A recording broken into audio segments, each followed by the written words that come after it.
Isa sa mga wireless earbuds na lumabas a few years ago, ang Xiaomi Buds 3T Pro. 3 taon na nakalipas, pero worth it pa rin bang i-consider at bilhin ngayong 2025? Pag-usapan natin. Bago tayo magsimula, I am trying to reach 2,000 subscribers, kaya kung hindi ka pa nakakapag-subscribe, subscribe ka na. Thank you, and tara! So, Xiaomi 3T Buds Pro was released way back on March 15, 2022. Wala muna tayong unboxing for now since bigay lang sa akin to and matagal nang wala yung box. Pero ito yung list of package contents. Charging case, yung earbuds, user manual, Type-C charging cable, and then extra tips, 3 pairs of different sizes. And 5 months ko na siyang ginagamit and it is so good. Pag-usapan natin yung design. This variant is called the Gloss White. Sa harap, meron tayong LED indicator and may 3 color tong LED light. Green, red, and white. Color green if the charging case is between 40 to 100% yung kanyang remaining charge. Then, red light kapag 39 below. When charging, blinking green, and then solid green kapag full charge na. While in pairing mode, blinking white naman. Looking sa case, napaka-simple ng design and maganda yung quality. Snappy yung sound kapag sinasara and hindi wobbly yung takip. At the back, meron nakasulat na Xiaomi branding. While at the bottom, meron function button and Type-C charging port. And nothing to see sa top, left, and right side. And for the buds itself, the color is white with a glittery finish accent. Kakaiba siya honestly. Meron itong 2 microphones, isa sa likod at yung isa is nasa ilalim. And this is for blocking and letting the sound in kapag naka-noise cancelling ka or naka-transparency mode ka na mas pag-uusapan natin mamaya. And also, this is used for voice call. And sa side, meron tayong makikita or makakapa na small bump. And this is the force sensor. To activate this, parang kailangan yung i-pinch or pisilin yung earbuds, which is good to avoid any mistouch. Unlike sa iba na soft touch or press lang. Also, meron nitong feature na wearing detection. Meaning, kapag inalis mo sa tenga mo yung earbuds, automatically magpo-post yung video or yung music na pinakikinggan nyo. And this is activated by default. Pero minsan, meron problema to. Nagkukos siya ng pagka-pause ng video or music kapag bigla kang yumuko or humiga, inaakala ng earbuds na nakaalis siya. Medyo annoying at times, pero pwede naman ma-disable under the additional settings sa Xiaomi earbuds and papakita ko sa inyo mamaya.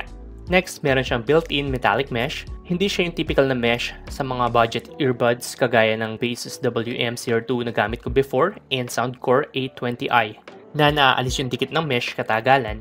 Ito, permanent na talaga. Also, meron left and right na nakalagay so hindi ka malilito sa pagsuot ng earbuds. At the bottom, makikita nyo yung charging contact and then yung bottom mic. Ngayon, pag-usapan naman natin yung features. Meron tong Active Noise Cancellation or ANC. Ang ginagawa nito is binablock nito yung ingay ng paligid mo, while yung opposite naman na feature is yung Transparency Mode. And this is for safety. Kapag nasa labas ka, maririnig mo naman yung sound ng paligid mo habang nakikinig ka ng music or video. Kung ayaw mo naman yung dalawa and gusto mo mas ma-prolong yung battery life mo, pwede mong patayin yung Transparency Mode and yung ANC. Meron din itong dual device connectivity, meaning pwede siyang mag-pair sa 2 devices at the same time. But take note, 2 devices lang ang maximum na pwede nyong i-pair and one at a time nyo lang magagamit yung audio output. So kung nanonood ka ng video sa laptop mo, hindi mo siya pwedeng gamitin pang sound sa cellphone mo and vice versa. So kailangan mo lang i-post yung isa bago mo siya magamit dun sa isa. And for me, it is very useful kasi hindi mo na kailangan mag-unpair palagi from one devices to another and then i-connect pa siya. So paano natin siya i-connect? So just simply open the lid and sa ilalim makikita nyo yung button beside the USB Type-C port. Just long press it until mag-blink ng white yung LED light indicator. So turn on lang natin yung device Bluetooth, then search for the Xiaomi Buds 3T Pro and then pair or connect the device. And that's it! Para naman ma-customize mo yung control ng earbuds mo, you can download the Xiaomi Earbuds application. Sa application na to, makikita nyo yung battery percentage ng earbuds nyo and option to choose kung gusto nyo ma-activate yung noise cancelling, transparency, or turn off both options.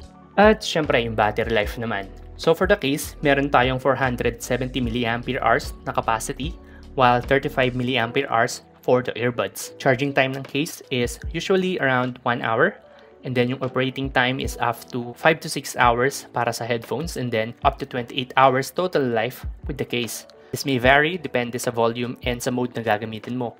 Kasi kapag naka-transparency mode ka or ANC, mas mabilis talaga siyang malobat. IP55 rated siya. So okay pang workout or kahit maambulan ng konti. Take note, earbuds lang to, and yung case wala siyang IP ratings. So better na wag mabasa yung case. Komportable siyang suotin, lightweight, and sleek yung design niya. And kagaya ng earbuds na ginagamit ko, sinusuot ko sila kapag manonood ng movies hanggang sa makatulog. And may comparison size tayo dito sa AirPods, but this is just a premium copy. And then sa Soundcore A20i and sa Baseus WM02 para magka-idea kayo sa kanyang actual size.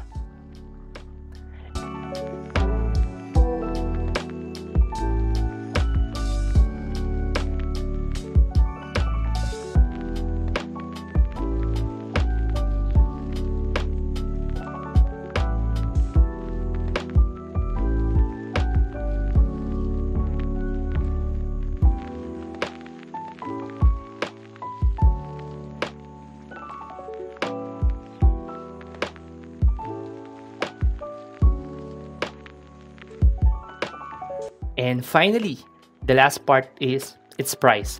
Honestly, this is medyo pricey.